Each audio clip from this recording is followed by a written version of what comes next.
Ikaw ba ay hindi na tinatawagan o kinokontak ng mahal mo? At hanggang ngayon ay hindi pa rin kayo nag-uusap na dalawa.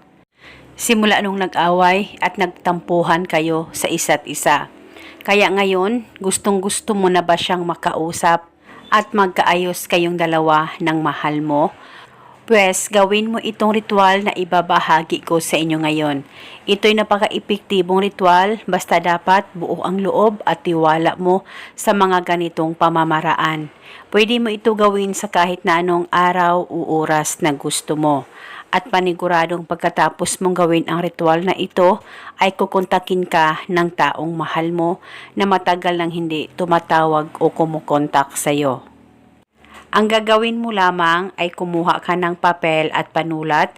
Isulat sa papel ang kanyang pangalan at apelido ng isang beses.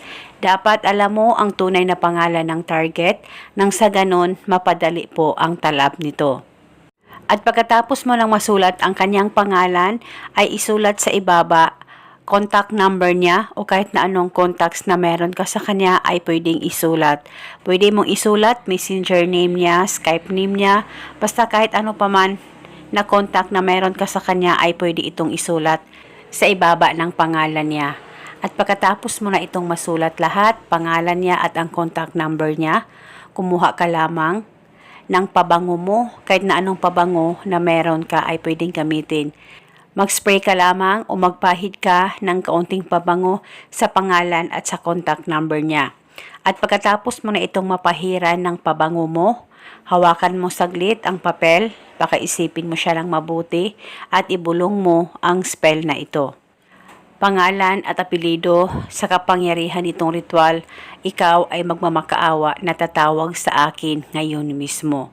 Ibulong mo lamang ito ng 3 beses. Pwede ka rin magdagdag ng hiling kung gusto mo, wala pong problema. At pagkatapos ay tupiin mo na itong papel at iipit ito sa likod ng case ng cellphone mo. At kung sakaling walang case ang cellphone mo, ay pwede mo ito ilagay sa bulsa mo o di kaya sa bag mo. Basta dalhin ito kahit saan ka man magpunta at paniguradong magmamakaawang tatawag ang mahal mo sa'yo. At pagkatapos mong panoorin ang video na ito, mag-comment ka lamang sa ibaba, I claim it. At eto muna sa ngayon, maraming salamat po sa panonood. May God bless us all.